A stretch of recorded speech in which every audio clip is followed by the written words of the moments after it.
4장 4절 4장 5절 보겠습니다. 4장 5절 사마리아에 있는 수가라 하는 동네에 이르시니 야곱이 그 아들 요셉에게 준 땅이 가깝고 거기 또 야곱의 우물이 있더라.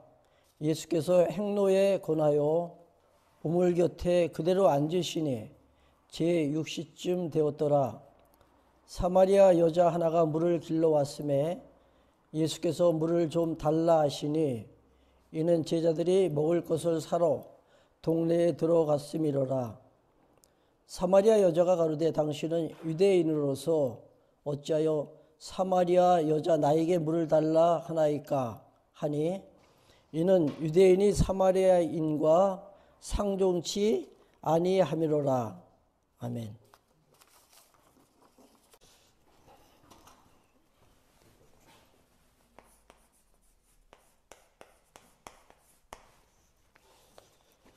사실 이 코로나 때문에 사실 우리 교회가 많은 어려움을 겪고 있습니다. 이제 예배를 드려야 되는데 사실 이 비대면으로 하다 보니까 불만이 많죠. 예. 아마 앞으로는 비대면 예배를 드리다 보면은 이제 교회 안 나가고 집에서 인터넷으로 이제 예배 드리는 그런 수가 이제 점점 더 많아질 것 같아요. 예. 사실 우리가 그 대면 예배를 드려도 교회 가서 하나님을 우리가 눈으로 직접 목도하는 건 아니잖아요. 그렇죠? 예. 어차피 하나님은 영적이신 분이기 때문에 그 얼굴, 그 모습을 우리가 볼 수가 없습니다. 저는 그렇게 생각해요. 우리가 주일 예배 드리는 것, 하나님과는 어차피 비대면이다. 근데 왜 그렇게들 고집을 하는지 모르겠어요. 이 예배를 구약시대 때 제사, 율법적인 제사죠. 제사와는 전혀 다른 차원입니다. 오늘 우리가 드리는 이 예배하고 구약시대 때 이스라엘 백성들이 하나님께 제사드린 율법적인 이 제사는 전혀 다른 이야기라는 얘기죠. 또 이제 지금 예배를 강조하는, 그러니까 그 대면 예배를 갖다 주장하시는 분들은 율법에 보면 이제 안식일 있잖아요. 그렇죠? 안식일은 반드시 지키라고 분명히 말씀하셨습니다. 예. 이 안식일을 범하게 되면 이스라엘 백성들은 돌에 맞아서 죽었어요. 완전히 사형당하는 거죠. 예. 그러니까 두려워서 안식일을 꼭 지켜야 되니까 예배를 갖다 이제 강행하는 거예요. 예. 근데 그거는 성경에 대한 어떻게 보면 제가 이런 표현까지 쓴다는 거는 조금 좀 지나칠지 모르지만은 너무 몰라서 그래요, 성경을. 구약시대 때 제사와 오늘 우리가 드리는 이 예배는 전혀 다른 차원이다.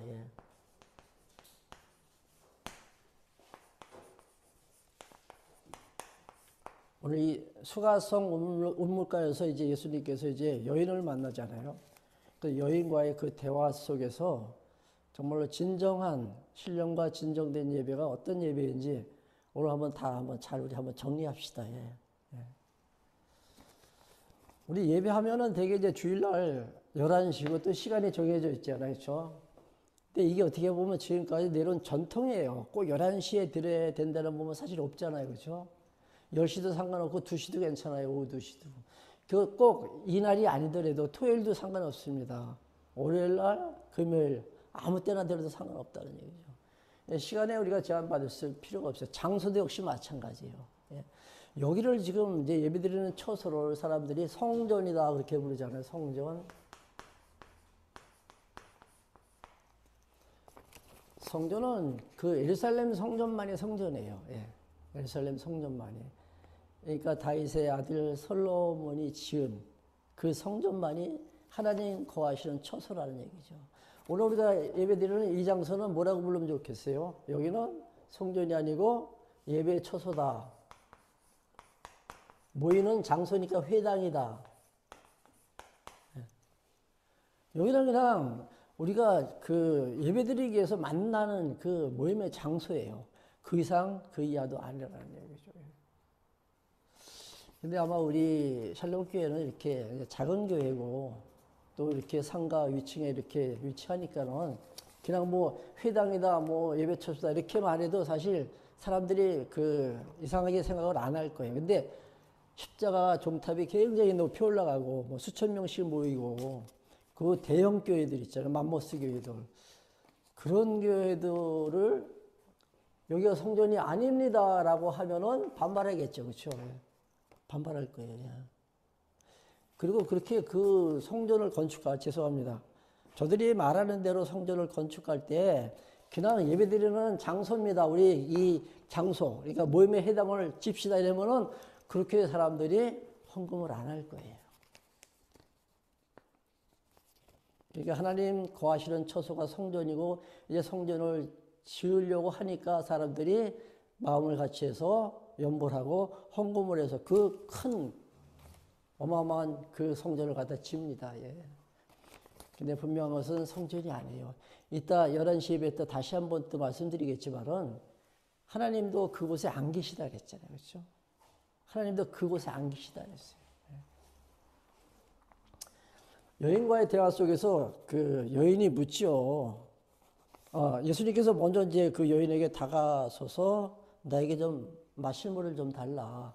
아마 굉장히 목이 타셨던 것 같아요. 갈증이 오니까는 여인에게 이제 그 물을 갖다가 좀 달라고 요청하십니다. 그러니까 여인이 하는 말이 당신은 내가 보니까 유대인인데 유대인 남쪽 유다죠.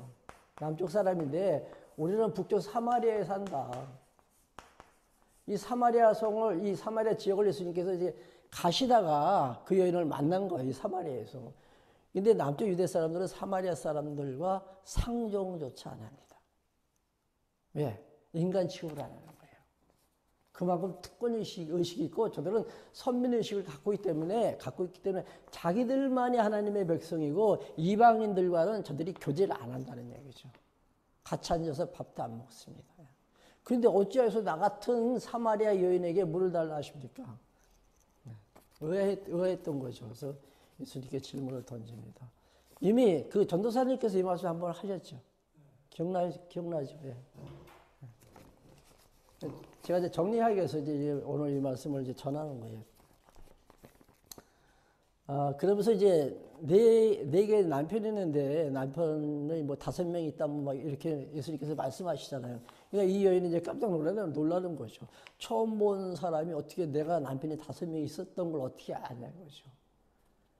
그것은 바로 이제 여인이 그만큼 갈증을 느끼고 있다는 거죠. 물이 없어서 이제 목마름의 갈증이 아니라 인생살이가 너무나도 힘들다는 얘기죠. 남편도 5명이나 이렇게 계속 이제 뭐 이렇게 바꿨으니까 얼마나 그 인생살이가 고달팠겠어요. 그러니까. 그 여인의 그 목마름을 예수님께서 아시죠. 나는 네게 지금 물을 달라 하지만 네가 나에게 만약에 물 달라고 한다면은 나는 너에게 어떤 물을 주겠다? 영원히 목마르지 아니하는 생수를 너에게 줄 것이다. 그렇죠. 그 여인이 또 하는 말이 우리 조상 때부터 내려온 이 물인데 어디서 그렇게 영원히 목마르지 않는 그런 생수가 나옵니까? 예. 계속 여인은 이제 반신반의하면서 이제 질문을 합니다. 예. 그때 이제 예수님께서 이제 당신이 누구인 것을 이제 그 여인에게 밝히시죠. 예. 내가 바로 그리스도다. 이제 밝히는 거죠. 그래서 그 대화를 통해서 이제 이끌어 가시는 거예요. 대화 속에서 당신의 모습을 갖다가 드러내신 거죠, 여인과. 그러니까 여인에게 접근하실 때도 그 여인을 이제 구원시키기 위해서 여인을 찾아갔던 것이죠. 그래서 이제 처음에는 이제 접근할 때는 그 접촉하기 위해서 이제 물 달라고 이렇게 이제 주문을 했던 건데 사실 목말라서 물 달라고 하신 것은 아니겠죠. 그렇죠. 대화를 이어가기 위해서 이제. 그래서 이제 결론은 내가 이제 그리스도다. 이렇게 말씀하십니다. 그러면서, 예. 그러니까 이제 그 여인이 이제 그때 이제 깨닫게 되잖아요. 깨닫고 이제 하는 말이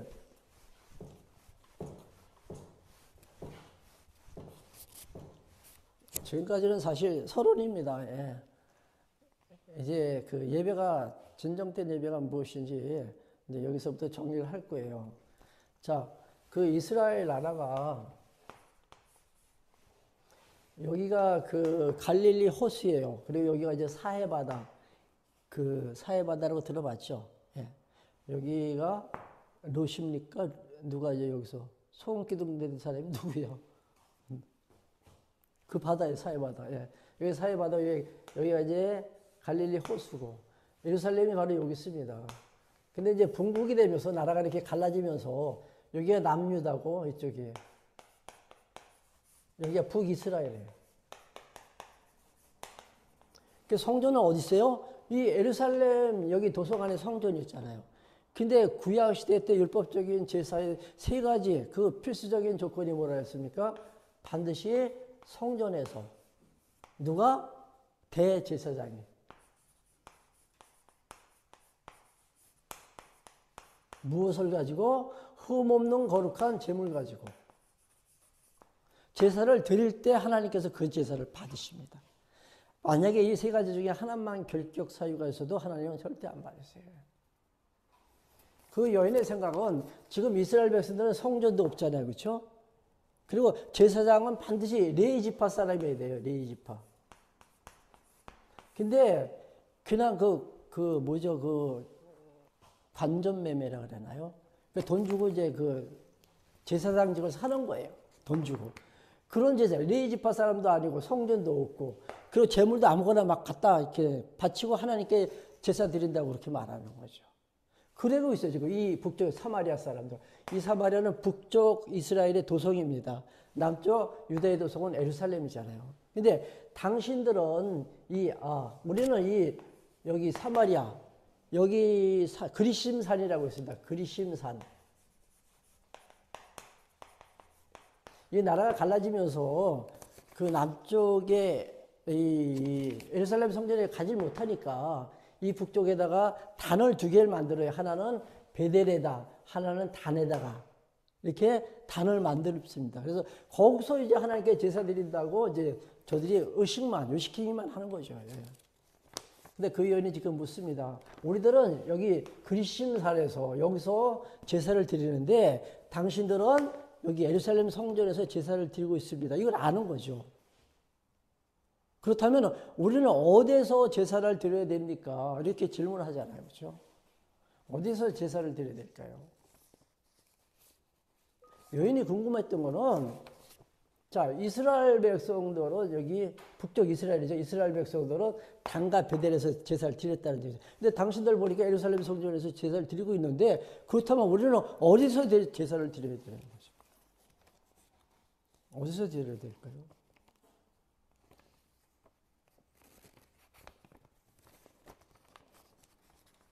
예루살렘에서? 여기 물론 아니겠죠. 여기는. 그렇죠? 예. 여기는 성전도 없으니까. 예. 그때 예수님께서 말씀하십니다. 한번 우리 볼게요.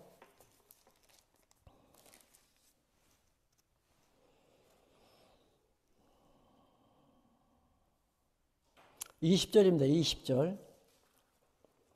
20절. 우리 조상들은 이 산에서 예배하였는데 당신들의 말은 예배할 곳이 예루살렘에 있다 하더이다. 예수께서 가라사대 여자여 내 말을 믿으라. 이 산에서도 말고 예루살렘에서도 말고 너희가 아버지께 예배할 때가 이르리라. 여기도 아니고 여기도 아니다. 이제 무엇이 아버지께 예배할 때가 그렇죠? 예배할 때가 이르리라. 곧 아버지께 예배할 때가 곧 온다는 얘기죠. 지금까지는 율법적인 제사를 드렸지만 이제는 아버지께서 받으시는 그 예배가 지금 곧 이룬다는 얘기죠. 그 예배는 어떤 예배일까요? 물론 제가 이제 네? 예수님이 십자가 지실 때 맞아요. 예수님 십자가. 내가 곧 이제 십자가 질 거다. 그렇죠? 예. 구약에는 율법적인 제사를 드렸지만은 이제는 내가 십자가 진다. 내가 곧 십자가 진다. 그게 이제 하나님 기뻐하시는 참된 예배라는 얘기죠. 예수님께서 십자가 지시는 그 예배가. 그래서 예수님께서 이제 십자가 지시고 영원한 제사를 드릴 때 그때를 가르칩니다. 그러니까 곧 하나님께 예배 드릴 때가 이르노니, 이 말씀은 예수님께서 당시 십자가 지실 것에 대한 하나의 예언이죠. 자, 24절 보세요. 24절. 23절 볼게요. 23절. 아버지께 참으로 예배하는 자들은 신령과 진정으로 예배할 때가 오나니 곧 이때다. 자, 나오죠. 이때다 바로. 예수님께서 십자가 지실 때가 곧 온다. 근데 이때가 바로 신령과 진정으로 예배할 때다. 자, 율법적인 제사는 여기는 모형적인 제사라 했잖아요. 그렇죠? 그리스도의 십자가 제사가 이게 실체적인 제사입니다. 언약대로 예수님께서 십자가 지시고 돌아가심으로써 이제 신령과 진정으로 예배할 때가 지금 온다는 얘기죠. 바로 그때라는 얘기예요. 바로 그때라는 얘기죠. 이제는 이제 우리가 어떤 예배를 드려야 돼요? 율법적인 예배가 아니죠. 이렇게 지금 11시에 모여서 10시에 모여서 이렇게 드릴 이 예배도 아니라는 얘기죠. 우리는 자꾸만 어떤 한 장소에 같이 모여가지고 정해진 시간에 만나서 뭐 성경 말씀 보고 찬송하고 뭐 기도하고 이것만 예배라고 생각하고 있다는 얘기죠. 그러니까 이 예배를 안 드리면 뭐 어떻게 될 것 같으니까는 자꾸만 대면 예배를 갖다 고집하는 거예요.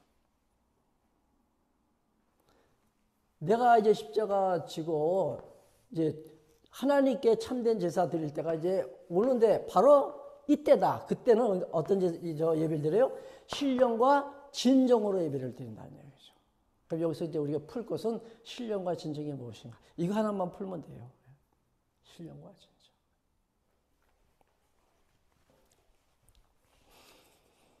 23절부터 한번 다시 한번 읽읍시다. 23절.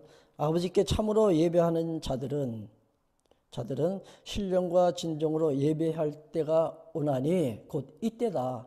아버지께서는 이렇게 자기에게 예배하는 자들을 찾으시니라. 24절. 하나님은 영이시니 예배하는 자가 신령과 진정으로 예배할지니라. 어떻게 예배하는 것이 신령과 진정으로 드려지는 예배일까요? 신령이 무엇이고 또 진정이 뭐냐. 이런 모습의 이런 예배가 아니라. 그렇죠? 물론 이제 구약의 이게 율법적인 이 제사는 더더군다나 이건 아니고 예수님께서 십자가 지심으로 이제 하나님께서 율법으로 언약하신 당신의 약속을 다 완성했잖아요. 그렇죠? 이때가 곧 이제 임할 것이다. 근데 바로 그때는 너희들이 신령과 진정으로 예배할지니라.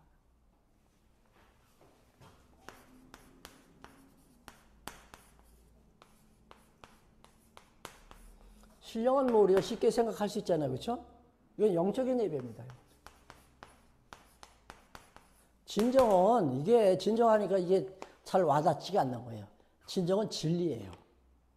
진리. 이 번역이 지금 잘못된 거죠. 진리. 자, 그렇다면 예수님께서 말씀하신 그리스도를 통한 예배라는 얘기죠. 그리스도를 통한 어떤 예배? 영적인 예배. 이게 신령과 진정으로 드리는 예배예요.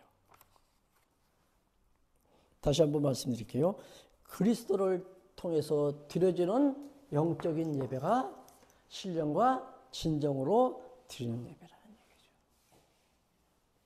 그러니까 이렇게 우리가 만나서 우리가 예배 드리면서도 만약에 이 가운데 예수님이 드러나지 않고 또 그 예배가 하나의 의식적이고 형식화됐다면 그건 예배라고 볼 수가 없다는 얘기죠. 이 안에 진리 되신 예수 그리스도, 즉 그분의 말씀이 뭐 예수님이 직접 나타나시지 않으니까 그분의 말씀을 통해서 우리가 드리는 그 예배가 신령과 진정으로 드려지는 예배입니다. 이제 요 2부 시간에 이제 사도행전 오늘 마무리 지는데 사도 바울이 가는 곳마다 예수는 그리스도십니다. 이 이야기밖에 안 해요. 이 이야기밖에 안 해요. 오직 말씀만을 들은 거죠. 말씀만을.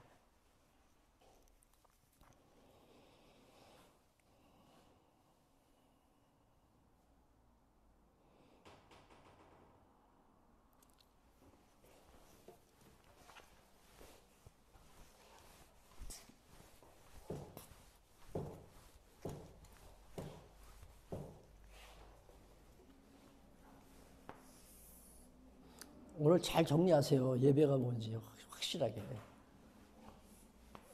구약의 율법적인 제사의 필수 조건 여기 써 있죠, 그렇죠? 반드시 어디서? 성전에서. 누가? 제사장이. 무엇을 가지고? 허물 없는 온전한 제물 가지고 하나님께 드릴 때 그때 하나님께서 받으신다 그랬잖아요. 자, 예수님께서 십자가 지시고 하나님께 드린 그 제사는 영원한 제사라 그러죠.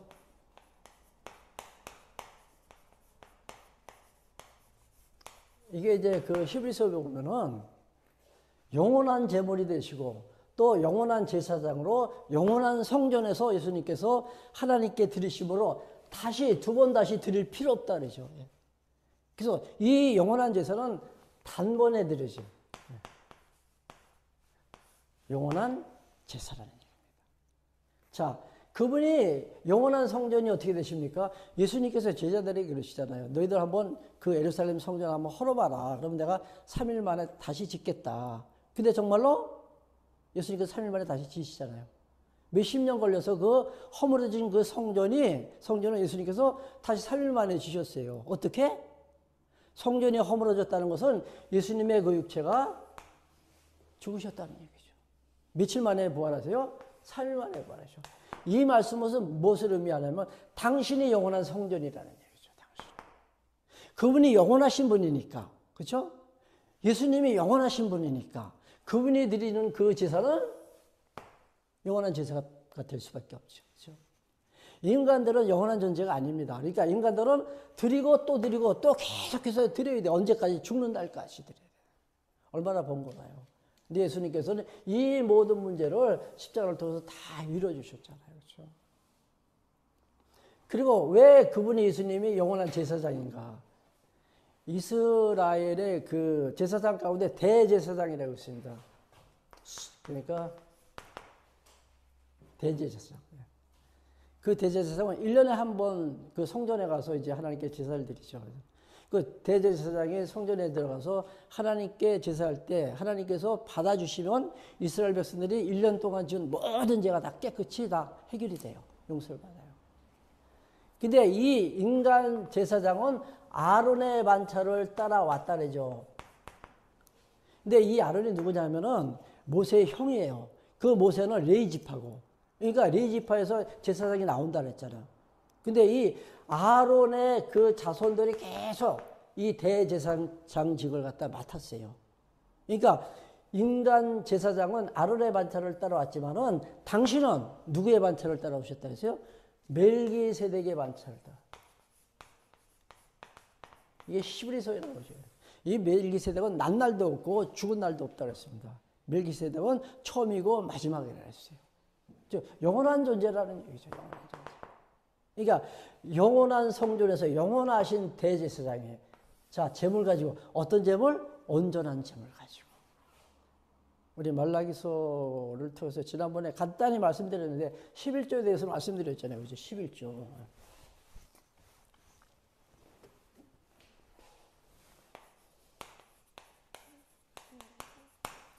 우리가 일하면서 이제 어떤 수익을 가지고 열에 하나를 갖다가 드리는 것을 사람들이 11조다 그러는데 저희 11조도 예수님의 십자가를 통해서 다 완성하신 거예요. 예. 예수님의 십자가를 통해서. 그 말라기서에 히브리서에 나오는 것 같은데 10장인가 어디에 나올 거예요. 히브리서에. 너희들이 지금 드리는 그 11조 그 11조는 온전케 할 수 없다 했습니다. 그거 가지고는 그 제사 가지고 11조가 제사예요. 제사. 11조가. 그 마태복음에 그런 말씀이 있죠. 의와 인과 신은 버렸다 하면서 뭐죠? 박하와 회양과 근처의 11조는 너희들이 드리되. 근데 박하, 회양 근처는 그 제물 위에다가 이렇게 얹어놓는 부수물이에요. 그러니까 별로 가치가 없다는 얘기죠. 그거는 너희들이 잘 드리는데 정말로 본질인 의와 인과 신은 너희들을 버렸다. 그러니까 더 중한 바 이렇게 나옵니다. 마태복음 24장에. 박하 근처의 회양의 11조는 너희들이 잘 드리는데 그보다 더 중한 바. 더 중한 게 뭐예요? 의와 인과 신이야. 이게 바로 그리스도를 가리키는 거예요. 그리스도를. 이걸 버렸다는 거예요. 그래서 책망하십니다. 근데 그 제사로는 아무리 죽을 때까지 드려도 온전케 할 수 없다. 그게 히브리서 10장에 나와요. 여기서 온전케 할 수 없다는 것은 무엇으로? 너희들이 드리는 11조 가지고는 안 된다는 얘기죠. 그러니까 그 말라기에 나오는 그 11조는 누굴 가리키는 거예요? 앞으로 온전하신 그리스도가 이루실 것에 대한 예언입니다. 예수님만이 온전한 제물이 되셔가지고 하나님께 온전한 제사를 드릴 것이다. 율법적인 제사 가지고는 누구도 온전케 못하니까. 너희들이 온전한 제사를 드려봐라. 그러면 내가 너희들에게 어떻게 해요? 뭐 누르고 흔들어도 뭐 이렇게 뭐라고 합니까? 갑자기 생각이 안 나네요. 아주 풍성한 복을 채워주겠다. 그렇게 말씀이 있잖아요. 말라기서에. 너희들이 드리면은 엄청난 복을 줄 것이다. 그런데 요즘에 사람들이 열에 하나 드리고 내가 드린 것보다도 몇 배의 축복을 받으려고 그래요. 이게 우리 그리스도인들의 황당한 잘못된 생각입니다. 이런 것들이 다 기복이에요. 기복. 내가 10,000원어치 들었으면 만원 값어치를 내가 또 이렇게 보상받는데 그건 이해가 되는데 이 열의 하나라는 것이 이 열이 다 하나님 거예요. 하나님 거 중에 하나만 바치는 거라는 얘기죠. 근데 우리는 열의 하나가 하나님 거니까 이것만 바치면 나머지 합은 내가 아무렇게나 써도 이건 내 소유니까 내 마음대로 써도 괜찮다. 잘못된 생각을 갖고 있습니다. 이 하나가 누구예요? 예수예요. 이 하나가 예수라는 얘기죠. 예수님이 열의 하나로 온전한 제물로 드려주시니까 나머지 9이 다 거룩해지는 거예요. 예수님 덕분에. 이게 11조의 정신이에요.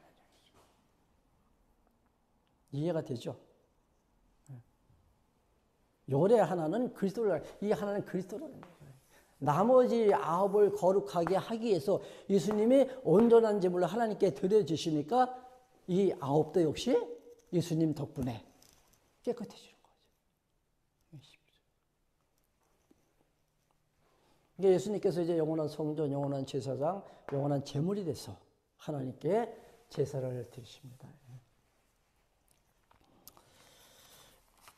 이 말씀이 또 어디 나오냐면은 우리 로마서 한번 봅시다. 앞으로 이제 로마서 공부할 때 다시 한번 이제 말씀드리겠는데 로마서 한번 찾아보세요. 사도행전 다음에 로마서 나옵니다.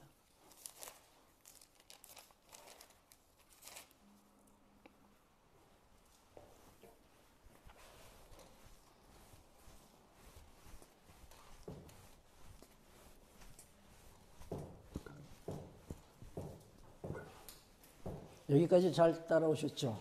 네. 다음 시간부터 이제 로마서 들어갑니다. 로마서 들어가는데, 로마서는 3장 20절까지, 11장까지, 12장 1절부터 마지막까지 이렇게 셋으로 이렇게 구분 짓습니다. 3장 20절까지는 인간의 불이 인간이 다 죄인이라는 얘기예요. 쉽게 얘기하죠. 다 인간은 다 죄인이다. 근데 하나님의 한 의가 나타나서 이렇게 시작됩니다. 3장 21절에 보면 하나님의 한 의가 나타나서 하나님의 의죠. 예. 우리 그 명절 때 우리 가족 모여가지고 예배 드렸어요. 그때 제가 이제 이 의에 대해서 이제 그 간단하게 이제 이야기를 나눴습니다. 그 의가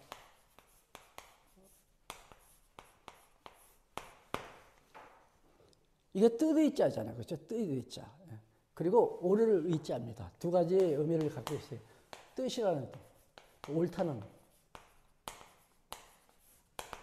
근데 이 의가 이게 양이죠, 양.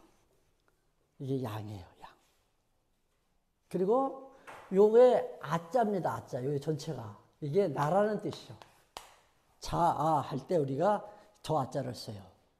이 아자가 이게 나라는 뜻이에요. 이거는 이제 짐승 양을 가리키고. 근데 이 아자 안에 뭐가 있냐면 여기에 있어요. 요 부분. 예. 그러니까 이렇게 되는 거예요. 이게 뭐냐면 창과자입니다. 창과자. 과자인데 창을 가리키는 거예요. 자, 보세요. 자, 그 나를 위하여 창에 찔리신 누구예요? 어린 양으로 오신 예수 그리스도. 이게 의예요. 하나님의 의라는 거예요. 근데 우리 아들이 이제 이 말씀 막 전하는 그 순간에 막 인터넷에 막 뒤지더라고요, 인터넷을. 그들은 이제 이 짐승 양자를 아니고 다른 양자를 이제 찾았나 봐요. 아니라 그러더라고요. 그래서 나중에 내가, 짐승 양자 한번 찾아보라고. 절묘하잖아요. 이게 중국어인데, 하나님께서 중국 사람들의 하나님께서 중국 사람들의 이렇게 섭리하시면서 이 한문을 통해 가지고 깨닫게 하시려고 그들이 이 글자를 이제 사용하고 있다는 얘기죠. 근데 그 노아의 방주라는 배선자 이것도 똑같아요. 거기 보면 입구자가 있고 8팔자가 있고 막 그래요. 그 배선자도 있고 방주 주자에. 그 방주 안에 8명이 들어가잖아요. 그 방주 안에. 그걸 한자로 풀어가지고 성경을 갖다 우리가 하나하나 이렇게, 그러니까 이게 사실 뭐 절대적인 계시는 아니지만은 그걸 통해서도 우리가 다시 한번 더 확실하게 우리가 깨달을 수 있습니다. 그래서 이 하나님의 의는 그리스도를 가리켜요. 그리스도가 나타나서 불의한 인간의 죄를 갖다 다 용서해 주십니다. 그러므로 이제 12장 1절이 이렇게 나오는 거예요. 12장 1절 보면 그러므로 이렇게 시작됩니다. 그러므로 너희는 하나님의 형제들아 내가 하나님의 모든 자비하심으로 너희를 권하노니 너희 몸을 하나님이 기뻐하시는 거룩한 산 제사로 드리라. 이는 너희의 드릴 영적 예배니라. 여기 영적 예배가 나오잖아요. 그렇죠? 하나님께 이제는 산 제사를 드려라. 산 제사. 이것이 뭐라고요? 영적 예배다. 신령과 진정으로 드려지는 예배라는 얘기죠. 근데 이게 뭐냐? 자, 첫 번째에서는 모든 인간은 다 죄인이다. 그런데 하나님의 한의, 즉 그리스도가 나타나서 우리 죄를 용서해 주셨으므로 이거예요. 12장 1절 다시 한번 봅시다. 우리 같이. 찾았죠? 12장 1절 보세요. 로마서. 그러므로 형제들아 내가 너희의 모든 자비하심으로 너희를 권하노니 하나님의 모든 자비하심으로 너희를 권하노니 너희 몸을 하나님 기뻐하시는 거룩한 산 제사로 드리라. 이는 너희의 드릴 영적 예배니라. 그러므로가 무엇을 의미합니까? 무엇을 받는 거예요? 이게 접속사를 우리가 항상 주의를 해야 돼요. 그러므로는 정말로 그 의미가 대단히 깊은 심오한 의미를 갖고 있습니다. 우리가 그냥 지나치기 쉬운 이 접속사. 그러므로는 이 11장 마지막까지를 받는 거예요. 모든 인간들을 하나님이 다시 구원해서 살려주셨으므로 그거예요. 죄인을 어떻게 해요? 의인되게 하셨으므로. 여기서 우리가 무엇을 깨닫게 돼요? 하나님의 은혜를 깨닫게 되잖아요. 하나님의 그 풍성하신 사랑을 감격할 수 있다는 얘기죠. 그 울림이 우리에게 오는 거예요. 그게 바로 그러므로입니다. 그러니까 너희는 이제 거룩한 산제사 영적 예배를 드리려 할 때 이 영적 예배는 정말로 쉬운 예배예요. 하나님의 은혜의 감격 가지고 살아가니까. 그렇죠.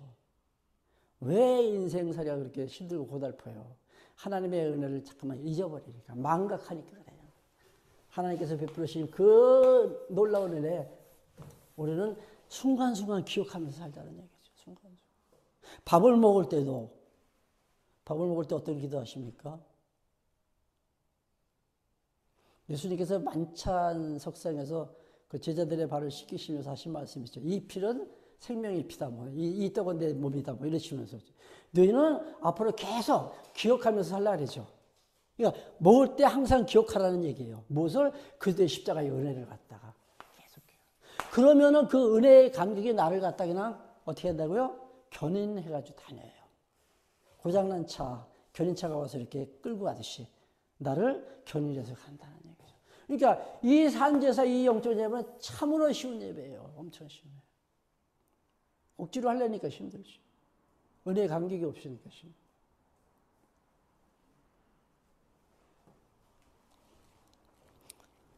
구체적인 건 이제 12장 2절부터 쭉 나와요. 첫 번째는 뭐냐면은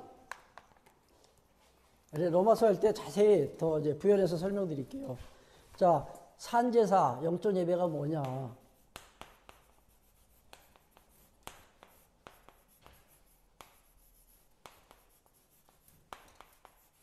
첫 번째는 하나님의 뜻을 분별하는 겁니다. 그 2절만 볼게요. 2절. 오직 이 세대를 본받지 말고 마음을 새롭게 함으로 변화를 받아 하나님의 선하시고 기쁘시고 온전하신 뜻이 무엇인지 분별하도록 하라. 이게 영적 예배를 가능케 하는 첫 번째 관문입니다. 여기서부터 시작돼요. 하나님의 뜻 분별. 하나님의 뜻이 무엇인지 우리가 깨닫기 위해서는 우리가 말씀을 봐야 되잖아요. 그렇죠? 그러니까 이 시간도 우리가 말씀을 공부하는 이유가 하나님의 뜻이 무엇인지 분별하기 위해서 공부하는 거예요. 이게 영적 예배의 첫 관문이다 이렇게 생각하시면 됩니다. 두 번째는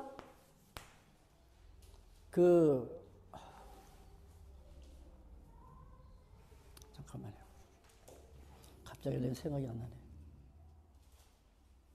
나네. 우리 각자에게 주신 그 분량대로 분량에 맞게 생각하면서 살자는 얘기예요. 오버하지 말라. 쉽게 얘기하면 오버하지 말라는 얘기예요. 또 세 번째는 하나님께서 주신 은사 따라 각자 봉사하는 거예요. 이게 영적 예배예요. 이게 영적 예배예요. 하나님의 뜻을 분별하고 그 다음에 하나님께서 나에게 주신 분량이 있잖아요. 그 분량만큼만 생각하자는 얘기죠. 더 이상 오버하지 말고. 저는 이제 앞에서 가르치잖아요. 근데 뭐 가르치는 게 우리 여러분들이 가르치는 게 잘못되는 게 아니라 가르치는 사람을 이러니 저러니 비판하지 말라는 얘기예요. 나에게 주신 그 분량이 있어요. 그 안에서 우리가 생각하면서 살자는 얘기예요. 근데 그게 뭐냐면 하나님께 받은 그 은사 따라 내가 책임을 감당하는 거예요. 이게 영적 예배예요. 이게 거룩한 산제사라는 얘기죠. 결론 짓게요. 신령과 진정으로 드리는 삶은 내 삶을 전적으로 하나님께 맡기며 사는 거예요. 전적으로 하나님께 맡기면서 사는 것이 신령과 진정으로 사는 삶이다. 혹시 질문 있으면 질문하세요. 여기까지 할게요. 정리가 되셨나요? 아직도 안 됐습니까? 근데 또 한 번 또 할 거예요. 로마서 이제 12장 할 때 또 할 거니까. 한 번에 정리하기는 쉽지 않죠.